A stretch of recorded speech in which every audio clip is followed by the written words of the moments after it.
appreciate that you got the time to sit down and talk for a little bit. So thank you. Anything for handsome people. Well, cheers right back at you. Of course, the guitarist of Without Mercy. And you formed in 2004. You've released 3 EPs and 2 full-length albums, with that latest one being in 2020, Seismic. Really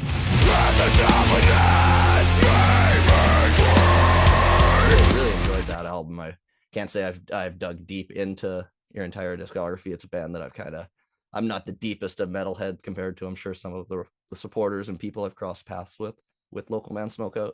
But I love the combination, it's a little bit of a hybrid sound. How would you define Without Mercy yourself? The band in general is that all four of us came from and have such an eclectic background. That's the thing that's so ridiculous. I think inevitably you start forming bands and jamming with people that have similar tastes in some regard, because that's how a band gets tight if you're in one, right? You start playing cover songs and shit, trying to get together with people. But we really, especially with the last record, Seismic, we stopped listening to outside opinions, and we're like, let's write an album that we dig, that we want. Let's express everything that we want to express in this. And it doesn't matter what happens to the record. It doesn't matter if it gets shelved. It doesn't matter if nobody ever hears it. What matters is that we actually put something out that the four of us were like, fuck yes.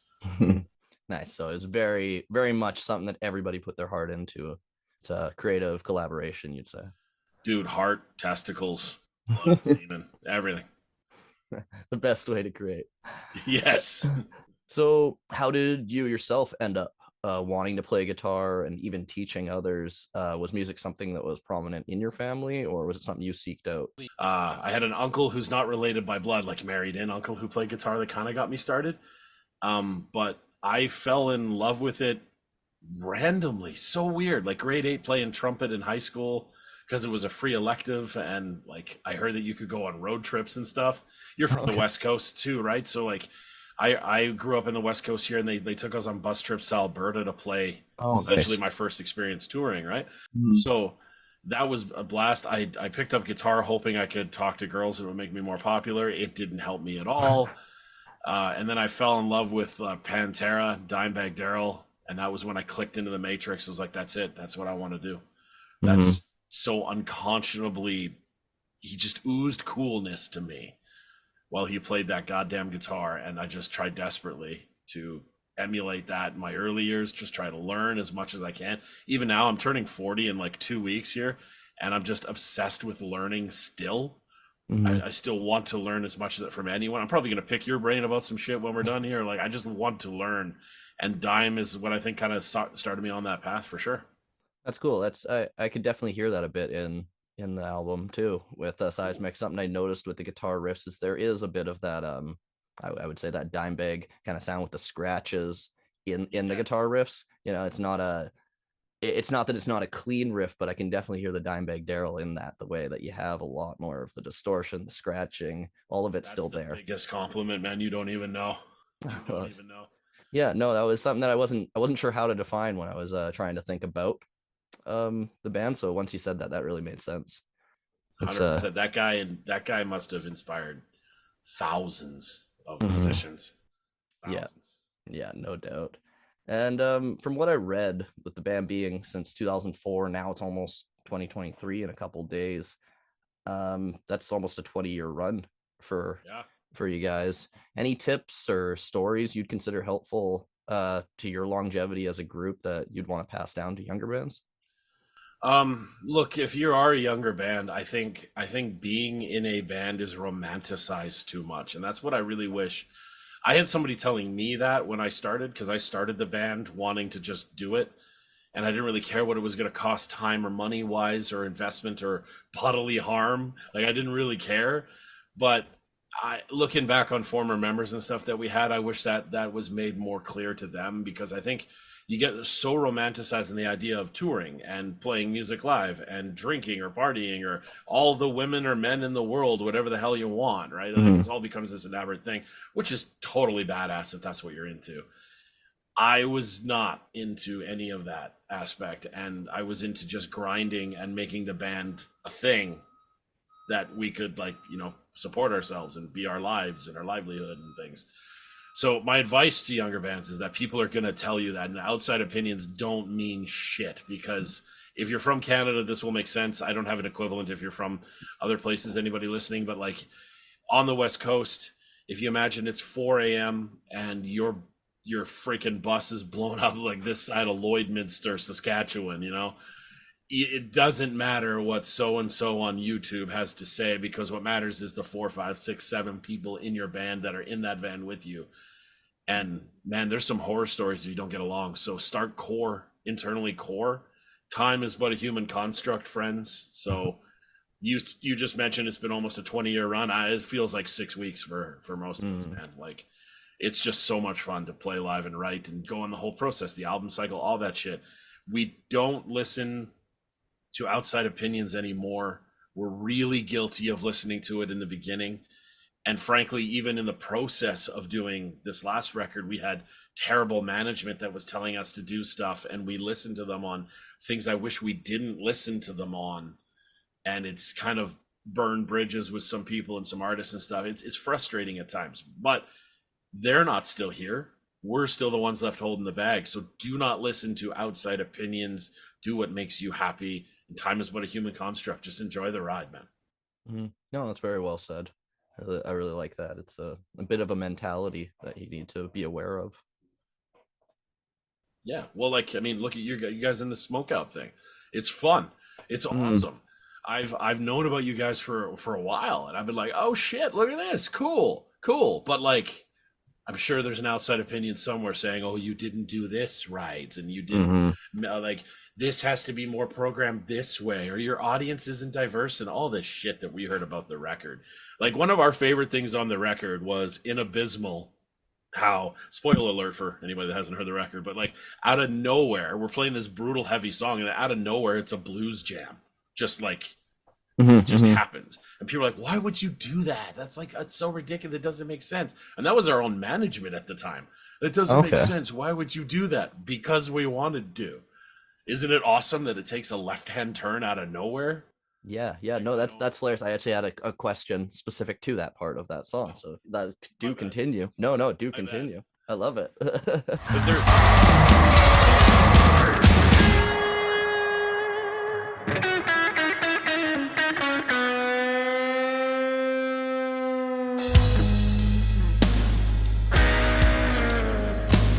there's a couple nods on that. Like Alex, our vocalist, is massively into cattle decapitation. Okay, yeah. I should say even more massively at the time of the recording, because that's what I'm referencing. And like he has some nuances and some nudges and some little haze to all this shit he loves. Our drummer Healy loves like Meshuggah and Matt Gartzka from Animals as Leaders, and all. There's some nods to him. Our bass player Ryan is huge into Caius, so there's a lot of Caius references into there. I'm a massive Dimebag fan, and even I had a role in the producing of the record, so there was a lot of like just nudges and nods to old Pantera style of recordings that they did. There's a lot of shit, man. On the outro groove of Windigo, we just literally live jam together and That's kept awesome. all the hiccups, all the messed up like snare hits or the messed up palm mutes or the things.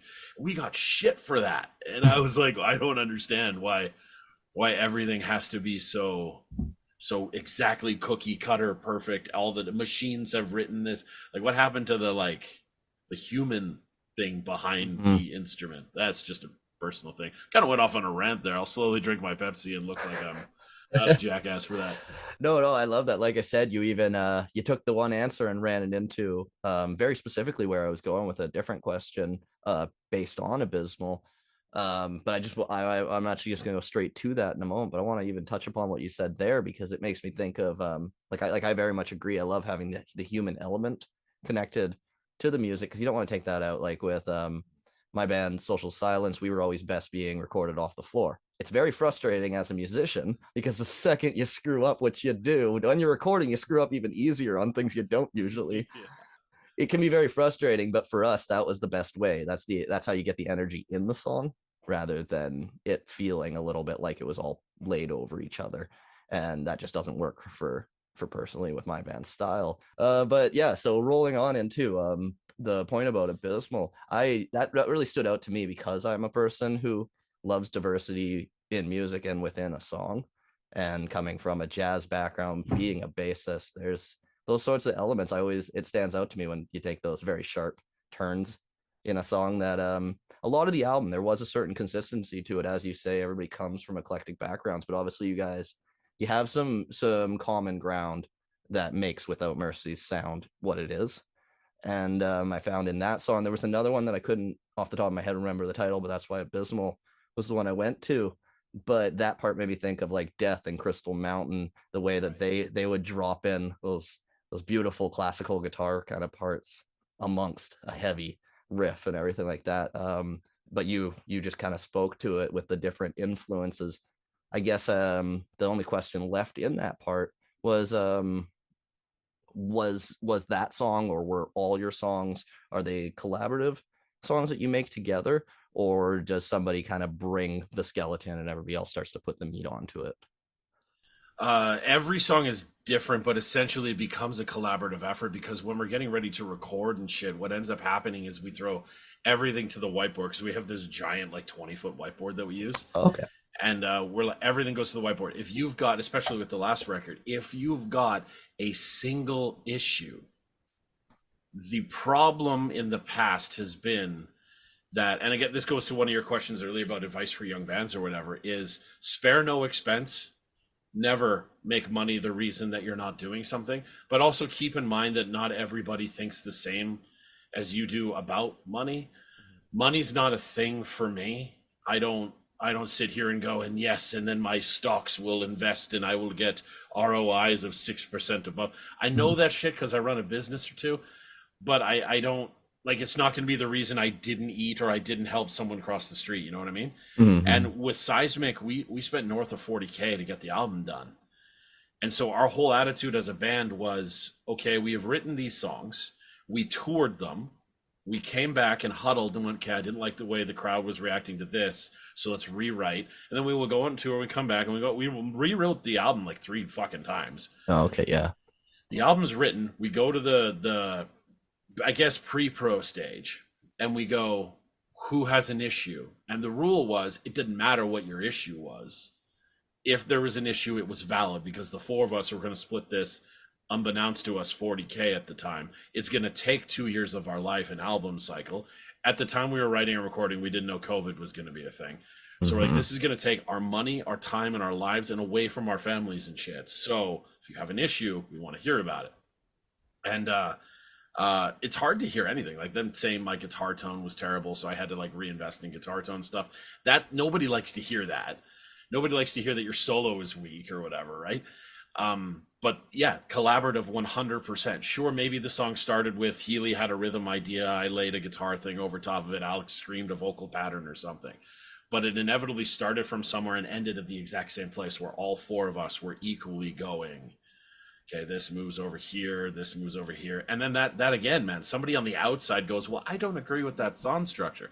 I'm sorry, when the fuck did you join the band? Like, Yeah. holy, you were pumping gas in minus 30-degree weather in Burns Lake, northern BC, where the gas pump actually burned my bloody hand because it was so freaking cold. No, you were in your cushy office sending me emails about, missed percentages and stuff, dick. So that kind of a angry answer. So another sip of Pepsi. That's what we'll. Yeah, no, that sounds really awesome. Like to me, it's always really interesting to learn how bands kind of come together, because some bands it is a bit of a one person's like project and everybody else has come to it in some sort of way.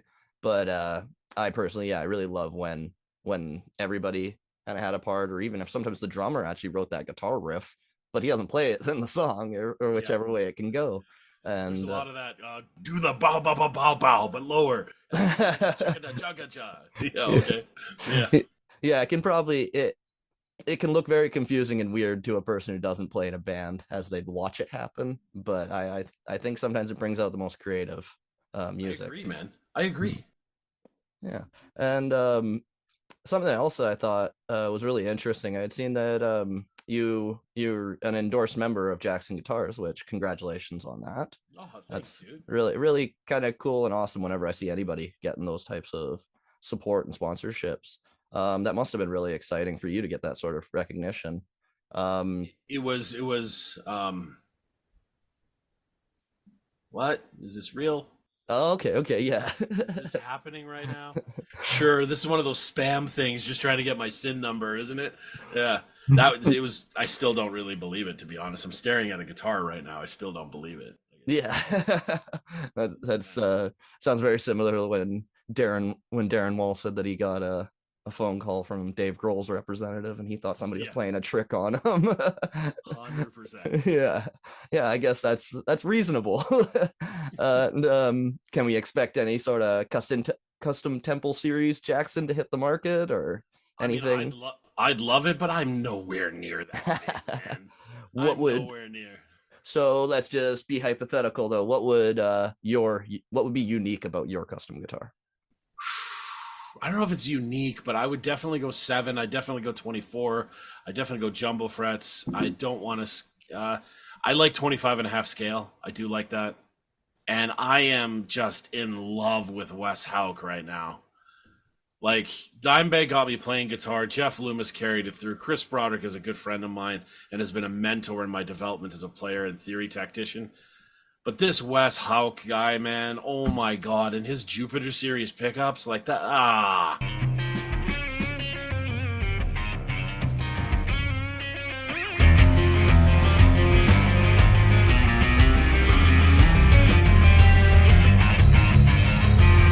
Throw some Jupiters in a Jackson, which I think that's actually pretty random and rare. I don't think people throw Jupiters in there. But yeah, Jupiters. Jesus. Awesome. Well, now we'll see if the Without Mercy fans get behind you on this and Yeah, there start you go. bugging Jackson. All 6 of them. And another thing, apart from your band itself, is your music academy, Temple Music Right. Academy, based out of Abbotsford. Can you just tell me a little about that? What made you want to start being a music teacher, and what exactly are you offering there at the academy? The Academy is a weird fluke. That's the thing. I suppose as it stands now, it wasn't because my wife was super involved with the battle plan of how we were going to do it and whatnot. But I fell into teaching as like because I was getting fired from the day jobs that I had when I wanted to tour. They were just not cooperating with days off to record albums or 2 weeks off to tour. And my wife, I got fired and I came home. We were getting married in 6 months. I was the only one working. We're paying for our own fucking wedding. And my wife says to me, I'm like, I got to tell this woman that you might as well just leave me because I got fired, like whatever. And she was like, you need to find a way to play guitar for a living because that's why this is happening at this point. It's clearly not like, you're lazy or whatever. It's clearly that the universe is trying to tell you you're supposed to be playing guitar. So I was like, okay. And I grabbed the first student I could possibly find. I was teaching for free. Anything. I sucked, so they quit. And then I was trying to develop my teaching skill simultaneously with my guitar skill and my theory background, and that led me to people like Chris Broderick or Berklee College of Music or whatever, and like learning as much shit as I possibly could from everywhere I possibly could. I decided I was going to become a decent guitar teacher, whatever the hell that meant. And I ended up getting a practicum at Long and McQuaid, who's the biggest retailer in Canada, and I taught there for a couple of years. But there was this hounding sense of I could do this a better way. Not like better than them, but like I could do it a better way that serviced the student much better. Because Okay. you see things. You see Yeah. things that you're like, did you really have to yell at them about the $18? Like, eh. And yeah, we just formed the academy, started in my apartment here until my wife was like, you know what? There's like 40 people in my living room every week. Is a bit much. Fair. Then we went and we found a fluke spot that was available because I knew someone who knew someone, Mhm. and it was an affordable rent, and they gave me a shot. They're like, here's the keys. Don't pay me a cent of rent for 6 months while you're renovating. Give yourself a chance. And that's kind of how it started. And then the outsiders came in. The outsiders are like, you can't be heavy metal centric. You want to use neutral colors. Mm. I was like, okay, so fuck you. Cattle Decap and Meshuggah play while I'm talking to 7-year-olds about signing their grandkids up. Suck it. Yeah. Wall color is purple because my wife chose the purple, and she's like, I just said I don't want it to be sterile doctor's office. Hmm. And so she chose a purple, and then she started bringing llamas in, not real ones, but like pictures because she likes llamas. So I was like, Hmm. fuck it, cool. Purple walls, llamas, death metal. We're going to stand out one way or Yeah, no doubt. and it just kind of snowballed. Like everybody said in a town like Abbotsford that is quite religious centric, high percentage of religious people and stuff, Mhm. um, that heavy metal wouldn't fly. But instead, we kind of became the ambassadors in a way. That's I'll never awesome. forget. I'll never forget this. This is my craziest story. Is I'm blasting the new Cattle Decap Death Atlas at the time. It had just come out. I was super into it. I was by myself doing admin work, getting set up for the day. The door opens, and this full colored priest comes upstairs. We're blasting Cattle Decap. It's a thing. And he stares Wow. at me, and I turn it down a bit. I'm like, "Oh, hello. How are you? Like, good to meet you, or whatever." And he's like, "Is this DJ Temple place?" I was like, "Yeah, that's me." He's like, "Oh, you're DJ. Okay, yes, I've heard about you from like the community or whatever." And Mhm. I was like, "Oh, great. Is this going to be some judgment thing here? He's coming to give me shit for something?" And he's like, "I have discovered a need and want to learn because I have these really, really, I'm paraphrasing here, but I have Mhm. these really old school hymn books that I want to read and be able to better help my congregation or whatever.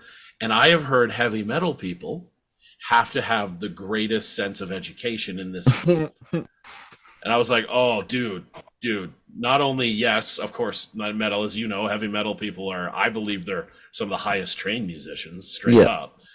Uh, but also the music nerd in me gets to read these 1800 like music hymns. Oh, dude, he was making me copies of it, and I'm like, "Oh, this is so dope." And he was my student for like 2 years.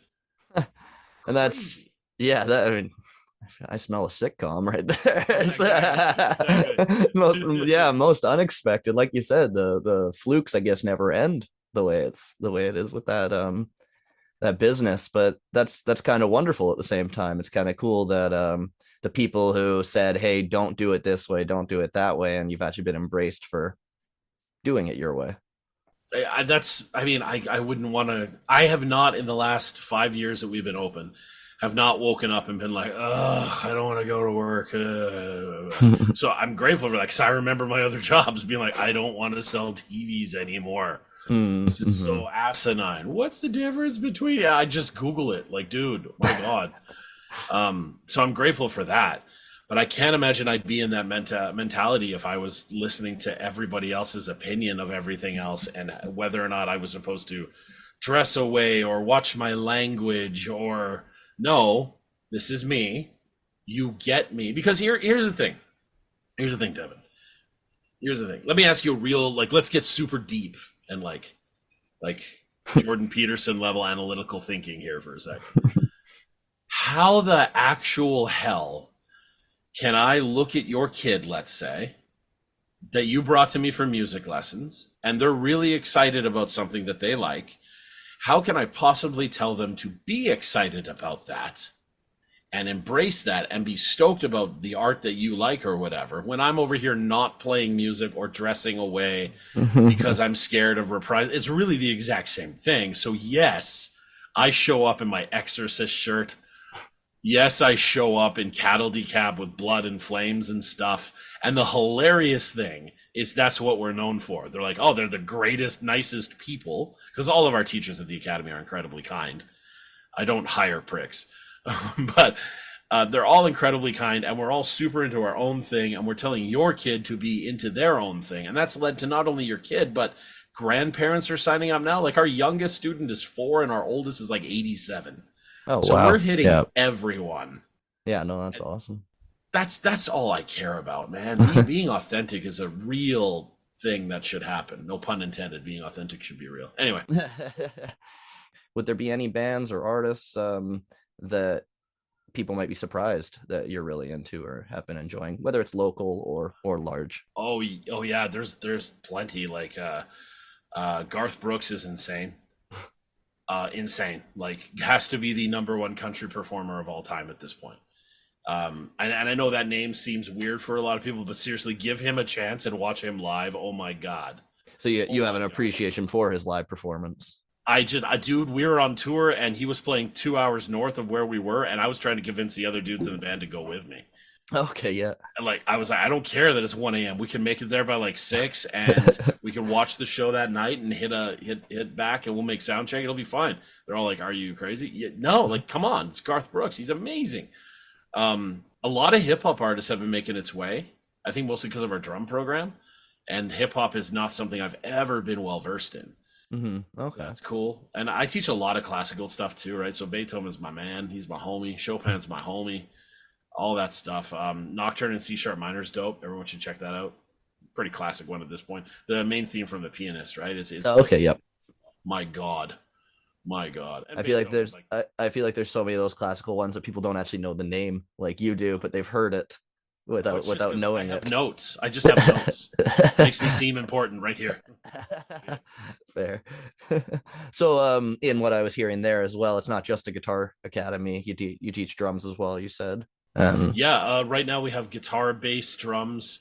We're working on a vocal program, but it's a little unreliable, so I'm hesitant to announce that.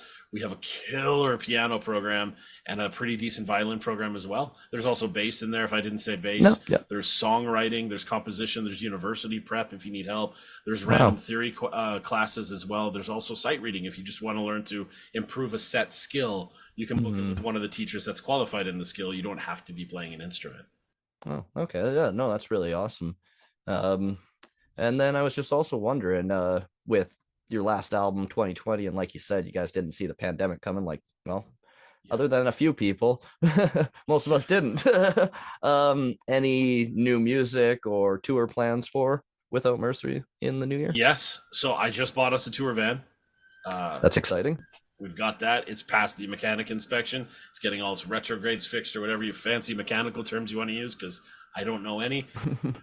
So we're definitely going to be hitting the road pretty soon, and it looks like we're going to try and hit south this time. So we're trying to figure out the whole visa thing, because that's always eluded me. Yeah. But yeah, we're going to try and hit Europe, I think, or we're going to try and hit America, and there's definitely new music coming. You guys Awesome. should be hopefully excited. Oh yeah, yeah. I'm sure your listeners and our listeners will be. Awesome. Is there anything else you wanted to talk about or cover we didn't touch upon? I wanted to ask you a question. If it's difficult being that handsome, is that uh a thing? well, I mean, I gotta be careful. I can't go out all the time, you know. Gotta It's fair. It's fair. You Yeah. shoulder the burden well. The masks helped, actually. Yeah, didn't distract people as much. Oh, wow. Come find us over on YouTube as well. We have a YouTube channel, Temple Music Academy and stuff. Awesome. Yeah, I was gonna say, what are all your different handles for well, everything?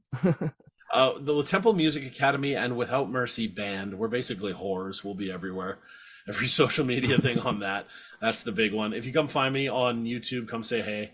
You can also find my DJ Temple one, but Temple Music Academy is the thing I do. Yeah, Like you guys doing live streams a lot as well, right? Yeah, that's our big thing, is to live stream and get together and hang out, talk music, nerd out, deconstruct. Awesome. Great. Well, again, thank you for your time. Thanks. This has been a really great conversation. I think we'll definitely have to have another one to cover even more. First of many, I hope. And listen to Alluvial, best band out there right now.